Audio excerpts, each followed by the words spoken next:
Hello दोस्तों, एक बार फिर से आप सभी का अपना YouTube channel RP education hub में स्वागत है। आज हम लोग लेके आए हैं राजस्थान शब्दावली। जैसा कि हमने एक पार्ट क्लियर कर दिया था, लेकिन उस शब्दावली का ये दूसरा पार्ट है। आपके राजस्थान लेवल का कोई भी एग्ज़ाम, चाहे वो पीसीएस, आरएस या फिर पटवारी हो या इसके अलावा और भी छोटे एग्ज़ाम, उनकी दृष्टि से वीडियो रामबाण साबित होगा। तो एंड तक देखते रहिएगा, बहुत कुछ मिलने वाला है। तो शुरुआत करते हैं। पहला वर्ड है पुए। ठीक है ना। पुए का मतलब क्या होता है? ये राजस्थानी शब्दावली है जिसमें राजस्थानी भाषा के अंदर स्थानीय शब्दों का जो प्रयोग होता है, स्थानीय लोग अपने भाषा में जिस शब्द का प्रयोग करते हैं किसी चीज़ को लेकर, उनके बारे में बताया गया है। तो पुए का मतलब होता है गेहूँ के आटे में चीनी या गुड़ मिलाकर बनाया गया, जिसे रोटी के आकार पे तवे पर पकाया जाता है। यानी इस प्रकार से कि एक आटा बनाया जाता है, आटे को गूंथ के उसके अंदर गुड़ और शक्कर डाला जाता है और उसको फिर एक रोटी का आकार देके तवे पर डाला जाता है। तो उसको क्या कहा जाता है? पुए। नेक्स्ट हो जाएगा खाटा। खाटा भी वर्ड जो कि पश्चिमी राजस्थान के अंदर बहुत ज़्यादा इम्पोर्टेंट है और बहुत ज़्यादा यूज भी होता है। ये क्या होता है? एक बाजरे या फिर मोठ के आटे को छाछ में घोलकर तैयार किया जाता है। ठीक है ना। जो गाय भैंस से खाटी छाछ प्राप्त होती है, उसके द्वारा जो भी उसके अंदर बाजरा है, मोठ है, ऐसी जो उपयोगी सामग्री है, उन वो डालकर उसको गर्म किया जाता है और उसके द्वारा बनाया जाता है। ये पश्चिमी राजस्थान के अंदर ज़्यादा चलता है। नेक्स्ट आते हैं सत्तू। सत्तू का मतलब क्या होता है? दाने के आटे में चीनी मिलाकर बनाया गया पदार्थ, जिसको हम लोग सातू बोलते हैं, जो है इस प्रकार के लाडू का आकार का होता है। ठीक है ना। उसको बनाने के लिए एक दाने का आटा होता है, उसके अंदर शक्कर, चीनी यानी शक्कर मिला के जो भी पदार्थ बनाते हैं, वो क्या कहलाता है? सत्तू कहा जाता है। नेक्स्ट वर्ड हो जाएगा भूंगड़ा। भूंगड़ा है जो कि चने को गर्म करके तैयार किया जाता है। चने होते हैं, उसको गर्म किया जाता है ताकि वो उसका जो लचीलापन है वो और भी ज़्यादा हो जाए। उसको क्या बोला जाता है? भूंगड़ा कहा जाता है। बहुत ज़्यादा इम्पोर्टेंट है एग्ज़ाम की दृष्टि से, तो आपको याद रखना है भूंगड़ा। नेक्स्ट क्या हो जाएगा? नेक्स्ट हो जाएगा शीरा। क्या हो जाएगा? शीरा। शीरा का मतलब होता है गेहूं के आटे को घी में भूनकर तैयार किया जाता है। ये भी पश्चिमी राजस्थान के लोगों की जो खाद्य संस्कृति है, उसके अंदर भी शामिल किया गया है। उसको घी में डालकर उनको अच्छा पकाया जाता है, उसके बाद में उसके कुछ पानी मिलाया जाता है, तो ये बनकर तैयार हो जाता है, जिसको शीरा बोला जाता है। और ये सीरीज पूर्वी राजस्थान के लोगों, जो पश्चिम राजस्थान की संस्कृति जानना चाहते हैं या फिर बाहर के स्टूडेंट जो राजस्थान लेवल का कोई एग्ज़ाम देना चाहते हैं, तो उनकी दृष्टि से सीरीज रामबाण साबित होगी। नेक्स्ट हो जाएगा बमफूलियो। बमफूलियो क्या होता है? गोल चक्कर में चलने वाली हवा। ठीक है ना। जिसको हम लोग स्थानीय भाषा में बंतुलियो कहा जाता है, लेकिन यहाँ वर्ड है बमफूलियो। बमफूलियो का मतलब होता है गोल चक्कर में। ठीक है ना। जब भी हवा गोल चक्कर में चलती है ना, तो उसको क्या कहा जाता है? बमफूलियो कहा जाता है। नेक्स्ट आते हैं आंधी, जो कि राजस्थान की पहचान है। ठीक है ना। यहाँ आने के बाद आंधी तूफान से लड़ना पड़ता है, जबकि हमें गर्व है कि आंधी तूफान से लड़ने का वाला स्थान मिला हमें। तो आंधी क्या हो जाएगी? तेज़ हवा से चलने वाली धूल भरी हवा। ऐसी हवा जिसके अंदर धूल भी शामिल हो, मिट्टी भी शामिल हो, मिट्टी के बारीक कण भी शामिल हो, वो क्या कहलाएगी? आंधी कहलाएगी। ठीक है ना। तो आपको वो भी याद रखना है। आंधी की परिभाषा है कि तेज़ भरी आंधी होती है ना, या तेज़ भरी हवा होती है जिसके अंदर धूल, मिट्टी के कण भी शामिल हो, वो आंधी कहलाती हैं। नेक्स्ट होता है पूर्वाई। पूर्वाई क्या होता है? पूरी दिशा में चलने वाली हवा है। ऐसी दिशा जो हवा प्रदान करती है, जिसको पूर्वाई कहा जाता है, वो कौन सी है? पूर्वी दिशा। ठीक है ना। तो अपन बुजुर्ग लोग कहते हैं ना कि पूर्वाई चल रही, इसका मतलब क्या है? राजस्थान के पूर्वी दिशा से कोई भी हवा चलती है ना, उसको पुरवई कहा जाता है। नेक्स्ट हो जाएगा लू, गर्मियों में चलने वाली गर्म हवा।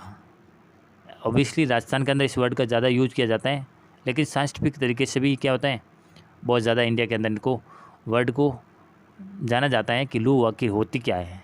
तो आप समझ लीजिएगा, जो गर्मी होती है उसके सीज़न में राजस्थान के पश्चिम भाग में ज़्यादातर ये लू चलती हैं, और इसके अंदर तेज़ हवा होती हैं। तेज़ हवा भी उनके साथ साथ हवा के अंदर इतना गर्माश होता है कि व्यक्ति आराम से घर से बाहर भी निकल नहीं पाता है। तो लू क्या हो जाएगी, गर्मियों में चलने वाली तेज़ हवा। नेक्स्ट हो जाएगा मावट। मावट क्या होता है, सर्दियों में होने वाली वर्षा, ठीक है ना। ऐसी वर्षा जो सर्दी की सीज़न में होती हो उसको मावट कहा जाता है, और जिसके माध्यम से क्या होता है, काफ़ी फसलों का नुकसान भी होता है और कुछ फसलों का फ़ायदा भी होता है। नेक्स्ट हो जाएगा टोडिया।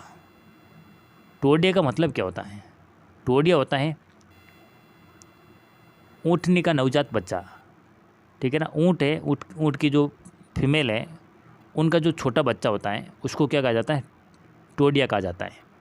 तो बहुत ज़्यादा इम्पोर्टेंट है, आपको एग्जाम में पूछा जाता है।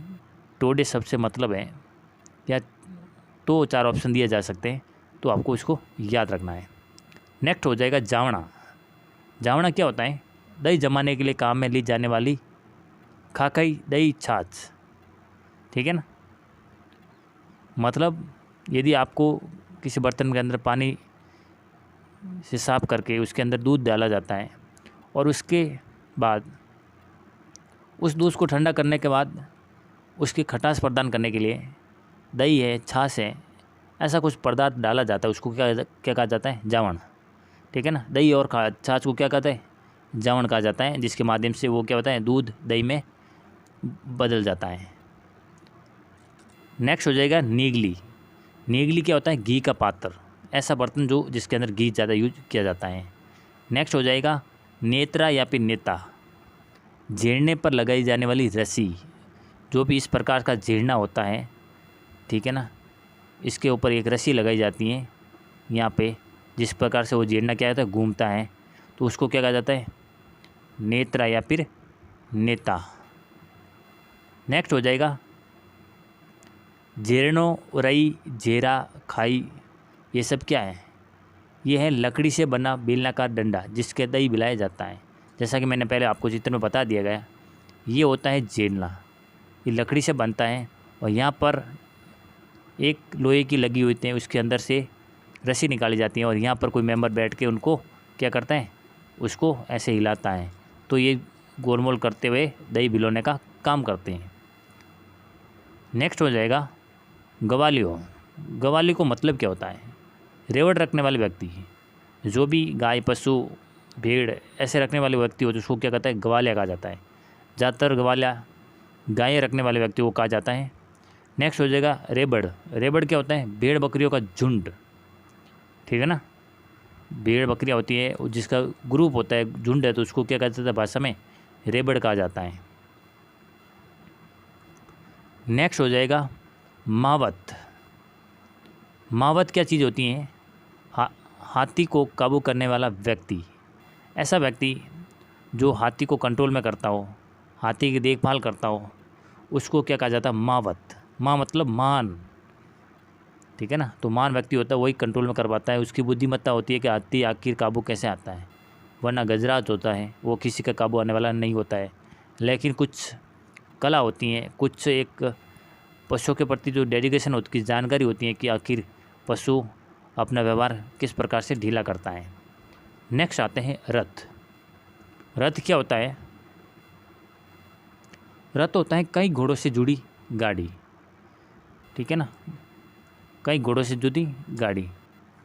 जैसे कि आपको ये बताते थे, घोड़े हैं, तो यहाँ पर एक रथ बनता है, ठीक है ना, ये रथ है, तो उसको क्या कहा जाता है, इसको कहा जाता है रथ, जिसके अंदर 3 से 4 घोड़े जुड़े रहते हैं, जो पहले राजा महाराजा के लिए प्रयोग किए जाते थे।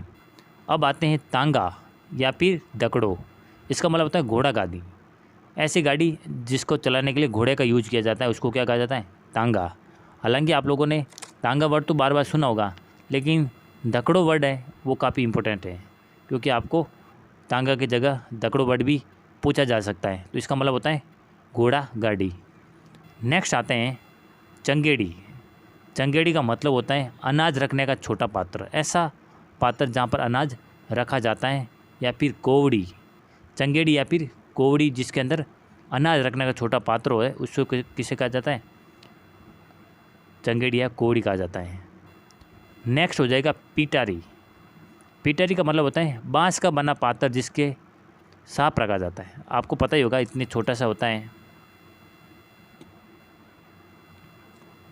ठीक है ना, जिसके ऊपर ऐसे ढक्कन लगा होता है, इसके अंदर सांप रखा जाता है। जैसे कि लोग सपेरा पालते हैं ना, वो लोग ज़्यादातर इसको यूज करते हैं, जिसको पिटारी कहा जाता है। नेक्स्ट हो जाएगा पालना, जो कि हर ज़िंदगी के अंदर हर इंसान इस चीज़ से गुजरता है, इसमें अपना इंटरेस्ट लेता है। छोटे बच्चे को टोकरी नुमा झूला, ठीक है ना, जैसे कि इस प्रकार का होता है, और यहाँ पर ऐसा लगा हुआ होता है, और इस प्रकार के डायग्राम से होता है, और उसको घुमाया जाता है ताकि बच्चा खुश रहे, और एक और से डोर से बांध दिया जाता है। ये होता है पालना, जो कि पश्चिमी राजस्थान के अंदर इसका उपयोग ज़्यादा होता है। नेक्स्ट हो जाएगा ठाटिया या फिर ठमोलिया। ये वो कला है जो प्राचीन टाइम के अंदर बुजुर्गों लोग, विभिन्न संस्कृति के लोग यूज किया जाते हैं। ऐसी कंडीशन अंदर ठाटिया या फिर ठमोलिया, जो कि कागज़ से तैयार करने वाले बर्तन, यानी बड़े बड़े कागज़ हैं, उसको गला दिया जाता था, और उसके द्वारा उसको अच्छे से मसाल कर उसको